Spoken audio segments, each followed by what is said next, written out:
नागलोक की राजकुमारी शैवन्या बहुत परेशान थी। कुछ समय से उसके चेहरे पर भद्दे दाग हो गए थे, जिस कारण नागलोक के नगरों में रहने वाले बड़े नागराजाओं के पुत्र उससे विवाह नहीं करना चाहते थे। नागरानी सुपेला, हमारी पुत्री शैवन्या के विवाह के लिए हमने बड़े बड़े नाग कुमारों के लिए प्रस्ताव भेजा है, परंतु हमारी पुत्री शैवन्या के चेहरे को देखकर कोई भी नाग राजकुमार हाँ नहीं कहता।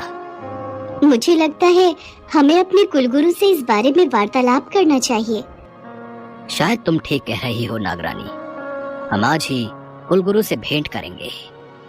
नागराज और नागरानी दोनों कुलगुरु के पास जाते हैं और अपनी समस्या बताते हैं। नागराज यशवर्धन, इसका केवल एक ही उपाय है।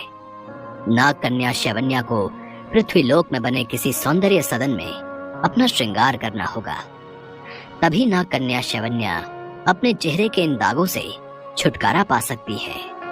पर यह तो बहुत कठिन है कुलगुरु।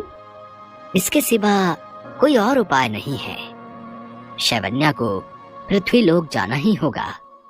महल आकर शैवन्या के माता पिता उसे इस बारे में बताते हैं। ठीक है माताजी पिताजी, जैसा आप कहेंगे मैं वैसा ही करूंगी। मैं पृथ्वीलोक पर जाने के लिए तैयार हूँ, पर मेरी एक विनती है, मैं अकेली ही पृथ्वीलोक पर जाऊंगी। आप मेरे साथ किसी को भी नहीं भेजेंगे। ये कार्य मैं अकेले ही करना चाहती हूँ, इसलिए मैं नहीं चाहती मेरे कारण किसी को भी कोई परेशानी हो। पर बेटी, तुम बिल्कुल अकेली पृथ्वीलोक पर कैसे जाओगी? वहां किसी ने भी तुम्हें पहचान लिया तो तुम पर कोई संकट ना आ जाए पुत्री। आप चिंता मत करो माँ, मैं अपना ध्यान रखूंगी। अपने माता पिता से आज्ञा लेकर शैवन्या पृथ्वीलोक पर पहुंच जाती है और एक लड़की के रूप में आ जाती है, पर शैवन्या के चेहरे के निशान नहीं छिप पाते। ये इंसानी रूप ठीक रहेगा, इससे मुझे कोई पहचान भी नहीं पाएगा। हे राम, कैसा अंधा रिक्शा वाला है, टक्कर मारकर चला गया। मेरी तो चप्पल भी टूट गई। बेचारी कितनी परेशान हो रही है, मुझे इनकी मदद करनी चाहिए। रुकिए माँ जी, मैं आपकी मदद करती हूँ। जीती रहो बेटी, भगवान तुम्हारा भला करे। परेशान मत हो माँ जी, मैं आपको अपनी चप्पल दे देती हूँ। वास्तव में शैवन्या ने कोई चप्पल पहन ही नहीं रखी थी। वो जादू से एक चप्पल का जोड़ा बनाती है और उस बूढ़ी महिला को दे देती है। मेरा घर यहीं पास में ही है, आओ कुछ देर मेरे घर चलो। वैसे तुम्हारा नाम क्या है? मेरा नाम शैवन्या है। बड़ा ही प्यारा नाम है। इस तरह से शैवन्या उस बूढ़ी महिला के साथ बात करते हुए उसके घर पहुंचती है। तुम एक काम क्यों नहीं करती? जब तक तुम्हें किराए पर घर नहीं मिल जाता, तुम मेरे घर पर ही रह लो। इतना बड़ा घर है, मैं और मेरा बेटा सुधीर ही तो रहते हैं, और सुधीर तो सुबह का गया शाम को लौटता है। तुम वो सामने वाला कमरा ले लो और अपना सामान वहां रख लो। आपका बहुत बहुत शुक्रिया माँ जी, आपने मेरी मुश्किल आसान कर दी, पर अभी तो मेरे पास कोई सामान नहीं है, मैं ऐसे ही आई हूँ। तो कोई बात नहीं बेटी, यहाँ कोई सामान की कमी थोड़ी है। रसोई हो रही और बाकी कमरे में सामान तो है ही, पलंग और अलमारी दोनों ही वहां रखी हैं। और इस तरह शैवन्या बूढ़ी महिला के घर में रहने लगी। माँ से बात किए बहुत दिन हो गए। एक बार जादुई शीशे की सहायता से माँ और पिताजी से बात करती हूँ। शैवन्या जादुई शीशे की सहायता से अपने माता पिता को देखती है। शैवन्या बेटी, तू कैसी है? तू ठीक तो है ना? शैवन्या बेटी, तुम इस वक्त कहाँ हो? तुम अपने असली रूप में तो नहीं आई हो ना? माँ पिताजी, आप चिंता मत करो, मैं इंसानी रूप में ही अपने सारे कार्य कर रही हूँ। मैं एक साधारण महिला की तरह ही यहाँ रहूंगी, किसी को भी मुझ पर शक नहीं होगा। आप दोनों अपना ख्याल रखना, मैं जल्द ही लौटूंगी।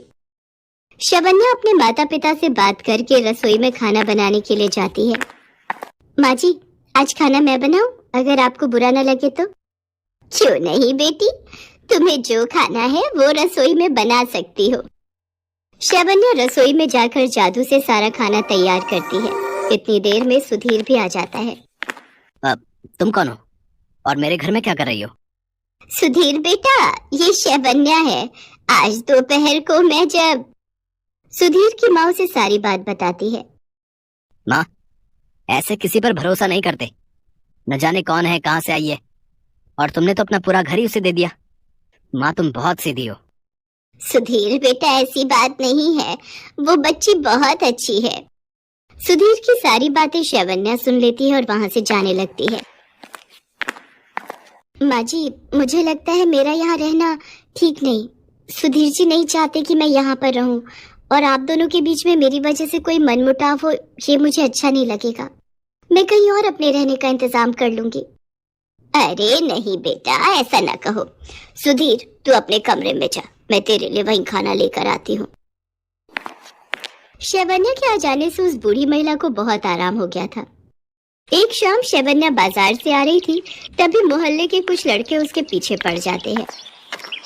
अरे ये तो वही लड़की है ना जो आजकल सुमन आंटी के घर में रुकी हुई है। हाँ भैया, सुधीर भैया के तो मजे हैं। एक अकेली लड़की उनके घर में रह रही है, और वो भी बिना किसी रिश्ते के। भाई वैसे देखने में तो बिल्कुल सुंदर नहीं है, इसके चेहरे पर कितने गंदे निशान हैं। फिर कैसे पसंद किया? मन तो कर रहा है अभी अपने असली रूप में आकर इन दोनों को डस लूं, पर मैं ऐसा नहीं कर सकती, मेरा सच सामने आ जाएगा। तभी सुधीर भी वहां से निकल रहा था। तुम दोनों की हिम्मत कैसे हुई है? शबन्या को कुछ कहने की हिम्मत कैसे हुई तुम दोनों की? अभी बताता हूँ। अबे तेरी ये लगती कौन है? ये मेरी होने वाली पत्नी है, और कुछ ही दिनों में हम दोनों की शादी हो रही है, समझे? घर आकर सारी बात अपनी माँ से कहता है। अगर मैंने इस शादी के लिए मना किया तो ये लोग मुझ पर शक करेंगे। मुझे शादी के लिए हाँ कहना ही होगा। मेरे पास ये अच्छा मौका है, इसी बहाने मैं किसी सौंदर्य सदन में तैयार भी हो जाऊंगी, और तैयार होते ही मेरे चेहरे के भद्दे निशान गायब हो जाएंगे। फिर मैं नागलोक वापस लौट जाऊंगी। शैवन्या शादी के लिए हाँ कह देती है और अपने माता पिता को भी इस बारे में खबर देती है। शादी के दिन शैवन्या अपनी सास के साथ ब्यूटी पार्लर पहुंचती है। मेरी होने वाली बहू का ऐसा श्रृंगार करना कि लोग देखते रह जाएं। आप चिंता मत कीजिए, हम इनके चेहरे के सारे दाग धब्बे मिटा देंगे। शैवन्या को ब्यूटी पार्लर वाली लेडी बहुत सुंदर तैयार करती है। दुल्हन के रूप में शैवन्या बहुत सुंदर लग रही थी। तभी ब्यूटी पार्लर वाली की नजर सामने बने शीशे पर जाती है।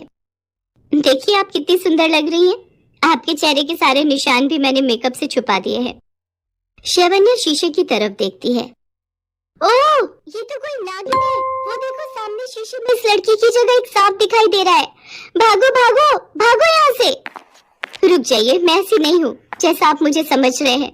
मेरी बात तो सुनिए। माँ जी, माँ जी, एक नागिन मेरी बहू नहीं हो सकती। तू तो हमें डस लेगी। ऐसा ना कहिए माँ जी, मैं आपको पूरी बात बताती हूँ। तब तक सुधीर भी वहां आ जाता है।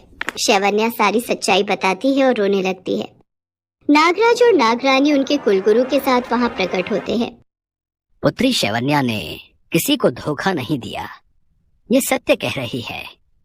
मैंने ही शैवन्या को धरती लोक पर भेजा था। माँ, पिताजी, मैं सुधीर से प्यार करने लगी हूँ और मुझे माँ जी के साथ ही रहना है। सुधीर को मेरे स्वभाव से प्यार हुआ, उसने मेरे रंग रूप को नहीं देखा। माँ जी भी मुझे बहुत प्यार करती है, नहीं तो कोई किसी पर क्यों विश्वास करेगा। उन्होंने मुझ पर किया, मैं उनकी बहुत इज्जत करती हूँ। पुत्री, तुम्हारी ये करुण बातें सुनकर मेरा भी हृदय पिघल गया है। मैं तुम्हें आशीर्वाद देता हूँ। मेरी शक्तियों से तुम आज के बाद एक साधारण स्त्री का ही जीवन व्यतीत करोगी। अब तुम नागिन नहीं हो। कुलगुरु की बातें सुनकर सब बहुत खुश हो जाते हैं। शैवन्या के चेहरे के सारे दाग धब्बे खत्म हो गए थे। सुधीर और शैवन्या की शादी हो जाती है। उस दिन से शैवन्या धरती लोक पर ही सुधीर और अपनी सास के साथ खुशी खुशी रहने लगी।